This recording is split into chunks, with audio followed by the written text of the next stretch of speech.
ಕಾಂತಾರ ಚಿತ್ರದಲ್ಲಿ ತೋರಿಸಿರುವಂತ ಈ ಪಂಜುರ್ಲಿ ದೈವವನ್ನ ಎಲ್ರೂ ನೋಡೇ ಇರ್ತೀರಾ.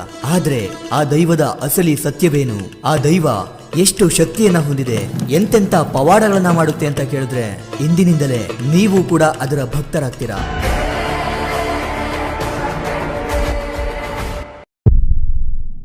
ಸೃಷ್ಟಿಯ ಆದಿಕಾಲದಲ್ಲಿ 2 ಕಾಡು ಹಂದಿಗಳು ಹುಟ್ಟಿಕೊಳ್ಳುತ್ತವೆ. ಅವು ಬೆಳೆದು ದೊಡ್ಡವುಗಳಾದ ಮೇಲೆ ಅವುಗಳು ಸಂತಾನ ಮಾಡಿಕೊಳ್ಳಬೇಕೆಂದು ಆಸೆ ಪಡುತ್ತವೆ. ಹೀಗಾಗಿ ಕುಕ್ಕೆಯ ಕ್ಷೇತ್ರಕ್ಕೆ ಹೋಗಿ ಸುಬ್ರಹ್ಮಣ್ಯ ಸ್ವಾಮಿಗೆ ಭಕ್ತಿಯಿಂದ ಪ್ರಾರ್ಥನೆ ಮಾಡುತ್ತವೆ. ಆಗ ಸುಬ್ರಹ್ಮಣ್ಯ ಸ್ವಾಮಿಗೆ ಹಂದಿಗಳ ಮೇಲೆ ಕರುಣೆ ಉಂಟಾಗಿ ಸಂತಾನದ ವರವನ್ನ ಕೊಡುತ್ತಾನೆ. ಸುಬ್ರಹ್ಮಣ್ಯ ಸ್ವಾಮಿಯ ಆಶೀರ್ವಾದದಿಂದ ಹೆಣ್ಣು ಹಂದಿಗೆ ಮರಿಗಳು ಹುಟ್ಟುತ್ತವೆ. ನಂತರ ಆ ಹಂದಿ ಮರಿಗಳು ತಮ್ಮ ತುಂಟತನದಿಂದ ವಿಶ್ವದ ಎಲ್ಲೆಡೆ ಓಡಾಡೋಕೆ ಶುರು ಮಾಡ್ತವೆ. ಹೀಗಿದ್ದಾಗ ಶಿವ ಮತ್ತು ಪಾರ್ವತಿಯು ತಮಗಾಗಿ ಒಂದು ಸುಂದರವಾದ ಹೂವಿನ ತೋಟವನ್ನ ನಿರ್ಮಿಸಿಕೊಂಡಿರುತ್ತಾರೆ. ಆ ಹೂವಿನ ತೋಟವನ್ನ ಅವರು ತುಂಬಾ ಇಷ್ಟಪಡುತ್ತಿರುತ್ತಾರೆ. ಅದೇ ತೋಟದ ಹತ್ತಿರ ಈ ಹಂದಿಗಳು ಹೋಗುತ್ತವೆ. ಅವುಗಳಲ್ಲಿ ಒಂದು ಹಂದಿ ಮರಿ ಶಿವನ ಪ್ರಿಯವಾದ ಆ ಹೂವಿನ ತೋಟದ ಒಳಗಡೆ ಹೋಗಿ ಆ ತೋಟವನ್ನ ಸ್ವಲ್ಪ ಮಟ್ಟಕ್ಕೆ ಹಾಳು ಮಾಡುತ್ತದೆ. ಆಗ ಆ ಹಂದಿ ಮರಿಯ ಮುದ್ದಾದ ಮುಖವನ್ನ ಕಂಡು ಪಾರ್ವತಿ ದೇವಿಯು ಅದನ್ನ ತುಂಬಾ ಇಷ್ಟಪಡುತ್ತಾಳೆ. ಇದರಿಂದ ಆ ಹಂದಿ ಮರಿಯನ್ನ ಅರಮನೆಗೆ ಕರೆದುಕೊಂಡು ಹೋಗಿ ಸಾಕುತ್ತಾರೆ. ತುಂಬಾ ಪ್ರೀತಿಯಿಂದ ಬೆಳೆಸುತ್ತಾರೆ. ಆದ್ರೆ ಆ ಹಂದಿ ಮರಿಯು ಮತ್ತೊಮ್ಮೆ ಶಿವನ ಹೂದೋಟಕ್ಕೆ ಹೋಗಿ ತೋಟವನ್ನ ನಾಶ ಮಾಡಿಬಿಡುತ್ತೆ. ಇದನ್ನ ಕಂಡ ಶಿವನಿಗೆ ಹಂದಿಯ ಮೇಲೆ ತುಂಬಾ ಕೋಪ ಉಂಟಾಗಿ ಆ ಹಂದಿಯ ಮೇಲೆ ಬಾಣವನ್ನ ಬಿಟ್ಟು ಅದನ್ನ ಕೊಂದು ಹಾಕ್ತಾನೆ. ಈ ವಿಷಯ ತಿಳಿದ ಪಾರ್ವತಿ ದೇವಿಯು ಅಲ್ಲಿಗೆ ಓಡೋಡಿ ಬಂದು ಶಿವನು ಆ ಹಂದಿಯನ್ನ ಕೊಂದು ಹಾಕಿರುವುದನ್ನ ಕಂಡು ತುಂಬಾ ಸಂಕಟ ಪಡುತ್ತಾಳೆ. ನಾವೇ ಸಾಕಿ ಬೆಳೆಸಿದ ಈ ಹಂದಿಯ ಪ್ರಾಣವನ್ನ ನಾವೇ ತೆಗೆದು ಬಿಟ್ಟವಲ್ಲ ಎಂದು ದುಃಖದಿಂದ ಸಾವನ್ನಪ್ಪಿರುವಂತ ಆ ಹಂದಿಯನ್ನ ಮತ್ತೆ ನನಗೆ ಬದುಕಿಸಿಕೊಡಿ ಪ್ರಭು ಎಂದು ಶಿವನನ್ನ ಬೇಡಿಕೊಳ್ಳುತ್ತಾಳೆ.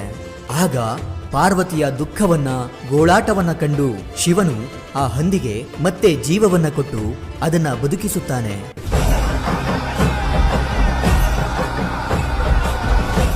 ಅಷ್ಟೇ ಅಲ್ಲದೆ ಆ ಹಂದಿಗೆ ದೈವಿಕ ಶಕ್ತಿಗಳನ್ನ ವರವಾಗಿ ನೀಡಿ ನೀನು ವರಾಹ ರೂಪಿಯಾದ ಪಂಜುರ್ಲಿ ದೈವವಾಗಿ ಭೂಲೋಕವನ್ನ ಪ್ರವೇಶಿಸು. ಅಲ್ಲಿ ಸತ್ಯ ಧರ್ಮ ನ್ಯಾಯವನ್ನ ರಕ್ಷಿಸುವ ದೈವವಾಗಿ ಮೆರೆದಾಡು. ಅಲ್ಲಿ ನಿನಗೆ ಅನೇಕ ಭಕ್ತರು ಹುಟ್ಟಿಕೊಳ್ಳುತ್ತಾರೆ. ಅವರು ನೀಡುವ ನೈವೇದ್ಯವನ್ನ ಸ್ವೀಕರಿಸಿ ದುಷ್ಟರನ್ನ ಶಿಕ್ಷಿಸಿ ಮೋಕ್ಷದ ದಾರಿಯನ್ನ ತೋರಿಸು ಎಂದು ಹೇಳಿ ವರವನ್ನ ಕೊಡುತ್ತಾನೆ. ಸಮಯವು ಕಳೆದಂತೆ ಕಲಿಯುಗದಲ್ಲಿ ಬರೀ ಅನ್ಯಾಯಗಳೇ ಅಧರ್ಮಗಳೇ ಹೆಚ್ಚಾಗುತ್ತವೆ. ಹೀಗಾಗಿ ಶಿವನು ಕೊಟ್ಟ ವರದಿಂದ ಪಂಜುರ್ಲಿ ದೈವವು ಭೂಮಿಗೆ ಬಂದು ಒಳ್ಳೆಯವರನ್ನ ರಕ್ಷಿಸುವ ಮತ್ತು ದುಷ್ಟರನ್ನ ಶಿಕ್ಷಿಸುವ ಶಕ್ತಿಶಾಲಿ ದೈವವಾಗಿ ನೆಲೆಸುತ್ತದೆ.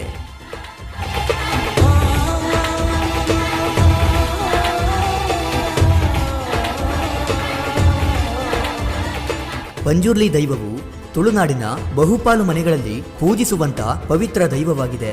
ಇನ್ನು ಈ ಪಂಜುರ್ಲಿ ದೈವದ ನಿಗೂಢ ಶಕ್ತಿ ಮತ್ತು ಪವಾಡಗಳ ಬಗ್ಗೆ ಕೇಳಿದರೆ ನಿಜಕ್ಕೂ ದಿಗ್ಭ್ರಮೆಗೊಳ್ತೀವಿ. ಹೌದು, ಕರಾವಳಿಯ ಜನರು ತಮಗೆ ಯಾವುದೇ ರೀತಿಯ ಸಮಸ್ಯೆಗಳು ಬಂದರೂ ಕೂಡ ಈ ಪಂಜುರ್ಲಿ ದೈವದ ಮೊರೆ ಹೋಗುತ್ತಾರೆ. ಸಾಕಷ್ಟು ಸಮಸ್ಯೆಗಳನ್ನ ಈ ದೈವದ ಸನ್ನಿಧಿಯಲ್ಲೇ ಬಗೆಹರಿಸಿಕೊಳ್ಳುತ್ತಾರೆ. ಮನುಷ್ಯನಾದವನು ಸತ್ಯವನ್ನೇ ನುಡಿಯಬೇಕು, ಧರ್ಮದ ಮಾರ್ಗದಲ್ಲೇ ನಡೆಯಬೇಕು, ಅಧರ್ಮದಿಂದ ದೂರವಿರಬೇಕು ಎಂಬ ಕಟ್ಟಳೆಯನ್ನ ನಡೆಸಿಕೊಂಡು ಹೋಗುತ್ತಿರುವ ದೈವವೇ ಪಂಜುರ್ಲಿ. ಆದುದರಿಂದ ಪಂಜುರ್ಲಿಯನ್ನ ಧರ್ಮ ದೈವ ಅಂತಾನೆ ಕರೆಯಲಾಗುತ್ತೆ. ತುಳುನಾಡಿನ ಪ್ರದೇಶಗಳಲ್ಲಿ ಯಾರಾದರೂ ಸಾವನ್ನಪ್ಪಿದ್ರೆ ಅಂಥವರ ಆತ್ಮವು ಆಯಾ ಕುಟುಂಬದ ಪಂಜುರ್ಲಿ ದೈವದ ಕೈನಲ್ಲಿರುತ್ತೆ ಎಂದು ಹೇಳಲಾಗುತ್ತೆ.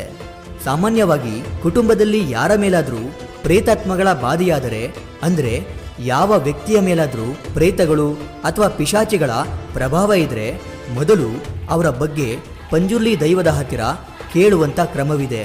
ಆ ಸಮಯದಲ್ಲಿ ಆ ವ್ಯಕ್ತಿಯ ಮೇಲೆ ಬೇರೆ ಆತ್ಮಗಳ ಪ್ರಭಾವ ಇದೆ ಅಂತ ದೈವಕ್ಕೆ ತಿಳಿದು ಬಂದರೆ ಕೋಲದ ಸಂದರ್ಭದಲ್ಲಿ ಆ ಆತ್ಮಗಳಿಗೆ ಶಿಕ್ಷೆ ಕೊಟ್ಟು ಅವುಗಳಿಂದ ಆ ವ್ಯಕ್ತಿಗೆ ಮುಕ್ತಿಯನ್ನು ಕೊಡುತ್ತದೆ.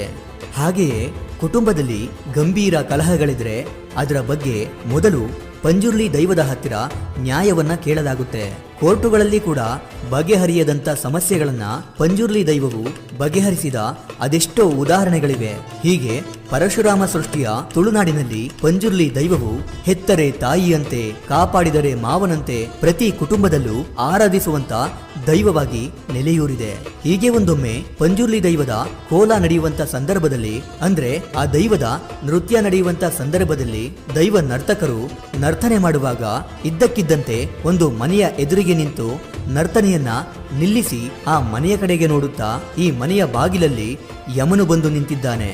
ಆದ್ದರಿಂದ ಒಬ್ಬರು ಸಾವನ್ನಪ್ಪುತ್ತಾರೆ. ಇದೊಂದು ಕೆಟ್ಟ ಸಮಯ, ಇದರಿಂದಾಗಿ ಕೋಲ ನಡೆಸಲು ಸಾಧ್ಯವಿಲ್ಲ ಎಂದು ಹೇಳಿ ಕೋಲವನ್ನ ಅಥವಾ ನೃತ್ಯವನ್ನ ಮಾಡುವಂತ ಆ ಕಾರ್ಯವನ್ನ ಅರ್ಧಕ್ಕೆ ನಿಲ್ಲಿಸುತ್ತಾರೆ. ಆಗ ಕುಟುಂಬಸ್ಥರು ಆತಂಕಗೊಂಡು ಹೇಗಾದರೂ ಮಾಡಿ ದೈವಿಕ ನೃತ್ಯವಾದ ಕೋಲವನ್ನ ನಡೆಸಿಕೊಡಿ, ಅರ್ಧದಲ್ಲೇ ನಿಲ್ಲಿಸಬೇಡಿ ಎಂದು ಗೋಗರಿಯುತ್ತಾರೆ. ಆಗ ನರ್ತಕರು ಇದು ದೈವದ ನುಡಿ, ಇದು ಎಂದಿಗೂ ಸುಳ್ಳಾಗುವುದಿಲ್ಲ ಎಂದು ಹೇಳಿ ಅಲ್ಲಿಂದ ಹೊರಟು ಬಿಡುತ್ತಾರೆ. ಇನ್ನೇನು ಅವರು ಅಂಗಳದ ಹೊರಗಡೆ ಕಾಲಿಡಬೇಕು ಎನ್ನುವಷ್ಟರಲ್ಲಿ ಆ ಮನೆಯಿಂದ ಯಾರೋ ಜೋರಾಗಿ ಕಿರುಚುವ ಆಕ್ರಂದನ ಕೇಳಿಬರುತ್ತೆ. ಯಾರ ಆರೋಗ್ಯವು ಚೇತರಿಸಿಕೊಳ್ಳಬೇಕು ಎಂದು ಕೋಲವನ್ನ ನಡೆಸಲು ಮುಂದಾಗಿದ್ದರೋ ಆ ಅನಾರೋಗ್ಯದಿಂದ ಪೀಡಿತರಾಗಿದ್ದವರೇ ಸಾವನ್ನಪ್ಪಿರ್ತಾರೆ. ಅದರಿಂದ ಎಲ್ಲರೂ ದಿಗ್ಭ್ರಮೆಗೊಂಡಿದ್ದರು. ಇದು ದೈವಕ್ಕೆ ಮೊದಲೇ ತಿಳಿದು ಹೋಗಿತ್ತು. ಈ ಪಂಜುರ್ಲಿ ಎಂದರೆ ಹಂದಿಯ ಮುಖವನ್ನ ಹೋಲುವಂತ ಒಂದು ಶಕ್ತಿಶಾಲಿ ದೈವ. ಈ ಪಂಜುರ್ಲಿ ಪದದ ಅರ್ಥ ಎಳೆಯ ಕಾಡು ಹಂದಿ ಎಂಬುದಾಗಿರುತ್ತೆ. ನಮ್ಮ ಪೂರ್ವಜರು ತಾವು ಬೆಳೆದಂತ ಬೆಳೆಗಳನ್ನ ರಕ್ಷಿಸಲು ಪಂಜುರ್ಲಿ ದೈವವನ್ನ ಪೂಜಿಸುತ್ತಿದ್ದರು. ನಂತರ ಅವರು ಬೆಳೆ ಚೆನ್ನಾಗಿ ಬಂದ ಮೇಲೆ ಅದೇ ಭತ್ತದ ಅಕ್ಕಿಯನ್ನ ಪಂಜುರ್ಲಿ ದೈವಕ್ಕೆ ಅರ್ಪಿಸುವಂತ ಆಚಾರವಿತ್ತಂತೆ. ಇನ್ನ ಕೋಲ ಕಟ್ಟುವ ಸಮಯದಲ್ಲಿ ದೈವ ನರ್ತಕನ ಮುಖಕ್ಕೆ ಹಂದಿಯ ಮುಖವಾಡವನ್ನ ತೊಡಿಸಲಾಗುತ್ತೆ. ಕೋಲದ ಸಮಯದಲ್ಲಿ ಆ ನರ್ತಕನ ಮೇಲೆ ದೈವವು ಪ್ರವೇಶ ಮಾಡುತ್ತೆ.